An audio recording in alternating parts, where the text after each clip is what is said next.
জয় হিন্দ বন্ধুরা। মিডিয়াতে খবর রয়েছে যে ভারতের প্রতিরক্ষা ক্রয় পরিষদ মানে ডিফেন্স অ্যাকুইজিশন কাউন্সিল শেষ পর্যন্ত 114টি রাফেল যুদ্ধবিমান কেনার অনুমোদন দিয়ে দিয়েছে। কিন্তু ভারতের যেমনটা হয়ে থাকে, প্রশ্ন উত্তর এমনকি অভিযোগ প্রতিযোগ ছাড়া কোনো কিছুই তো হয় না।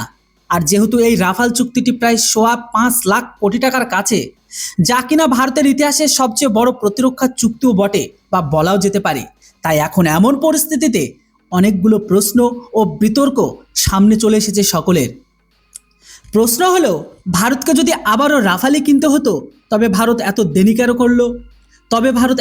কেন করলো? 2016 সালের পর সরাসরি 2026 সালে কোনো ফাইটার জেটের চুক্তি হচ্ছে।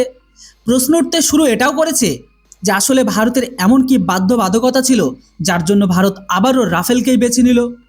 এতে কোনো সন্দেহ নেই যে রাফেল অবশ্যই একটি ভালো ফাইটার জেট 4.5 জেনারেশনের, কিন্তু ভারত 2016 সালের আগেই রাফালকে ভালোভাবে পরীক্ষা করে দেখেছে এবং ভারত গত 5 বছর ধরে রাফাল পরিচালনাও করছে।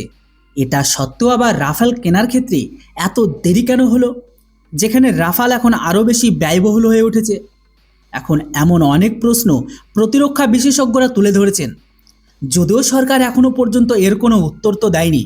তবে ফরাসি মিডিয়া আর ফ্রান্সের প্রতিরক্ষা বিশেষজ্ঞরা, সেই সাথে ভারতের প্রতিরক্ষা বিশেষজ্ঞরাও অনেক চমকপ্রদ দাবি করেছেন যে ফ্রান্স থেকে আসা খবরগুলো যদি বিশ্বাস করা যায়, তবে ভারত যখন 36টি রাফাল কিনেছিল তখন সেটি কোথাও না কোথাও একটি স্টপ গ্যাপ মানে সাময়িক ব্যবস্থার সমাধান ছিল। অর্থাৎ ভারতের স্কোয়াড্রন সংখ্যা কমে যাচ্ছিল, ভারতকে তা সামলাতে হতো। কিন্তু এর পাশাপাশি ভারতের নিজস্ব কিছু পরিকল্পনাও ছিল যা সময়ের সাথে সাথে পূরণ হয়নি। আর যখন ভারতের নিজস্ব পরিকল্পনা সফল হলো না, তখন ভারত আরও একবার স্টপ গ্যাপ সমাধানের জন্য 114টি রাফাল যুদ্ধবিমানের পেছনে অর্থ খরচ করছে।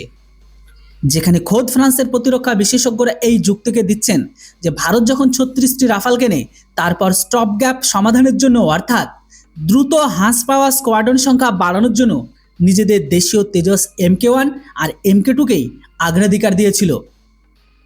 এমনকি ভারত 2024 সাল পর্যন্ত এই অপেক্ষাতেই ছিল যে তেজস MK1 সব ফাইটার জেট যুক্ত হলে ভারতের স্কোয়াড্রন সংখ্যা ভারসাম্যপূর্ণ হবে, এবং ভারতের এই ভরসা ছিল যে তেজস MK2 ও নির্দিষ্ট সময়ের মধ্যে সম্পন্ন হবে।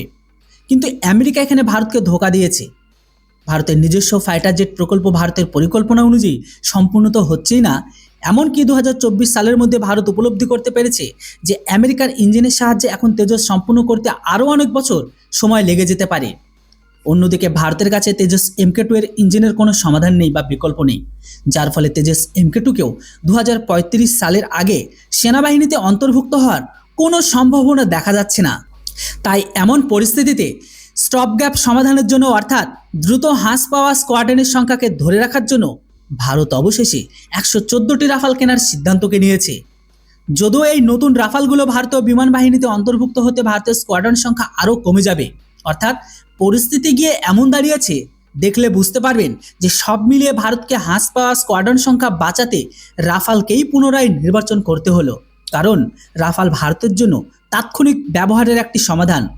অন্যদিকে রাফেলের সংখ্যা বৃদ্ধি পেলে ভারতের জন্য দেশীয় উৎপাদনের পথ আরও মজবুত হবে। সহজ কথায় সহজভাবে বললে সমস্যা এবং পরিস্থিতি এমন তৈরি হয়েছে যেখানে ভারতের কাছে 114টি রাফাল কেনা একমাত্র ভালো সমাধান হিসেবে প্রতীয়মান হয়েছে এখন।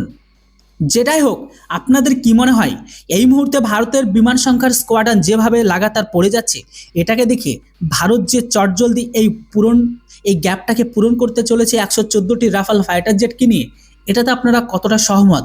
দেখুন, পার্সোনালি ওপিনিয়ন দিয়ে বললে নো ডাউট রাফেল অবশ্যই 4.5 জেনারেশনের একটি টপ ফাইটার প্লেন, সেই দিক থেকে ঠিক আছে। অতএব বর্তমান সময়ে আমাদের যে ফাইটার জেটের স্কোয়াড্রন কমে আসছে, সেটাকে লক্ষ্য করেই আমাদের এই তেজস ফাইটার জেটকে কেনা, এই রাফাল ফাইটার জেটকে কেনা। তবে খুব তাড়াতাড়ি আমাদের ঘরের ভেতরে আমাদের দেশীয় ফাইটার জেট যেমন ধরে নিন MK, Mark II, এগুলোকে অবশ্যই আপনারা দেখতে পাবেন। যাই হোক, পুরো খবরটি শুনে আপনাদের কি মতামত সেটা অবশ্যই কমেন্ট সেকশনে লিখে জানান। আর হ্যাঁ, ভিডিও আর ইনফরমেশন ভালো লাগলে চ্যানেলটিকে কেউ সাবস্ক্রাইব করতে ভুলবেন না। Thanks for watching. জয় হিন্দ, বন্দে মাতরম।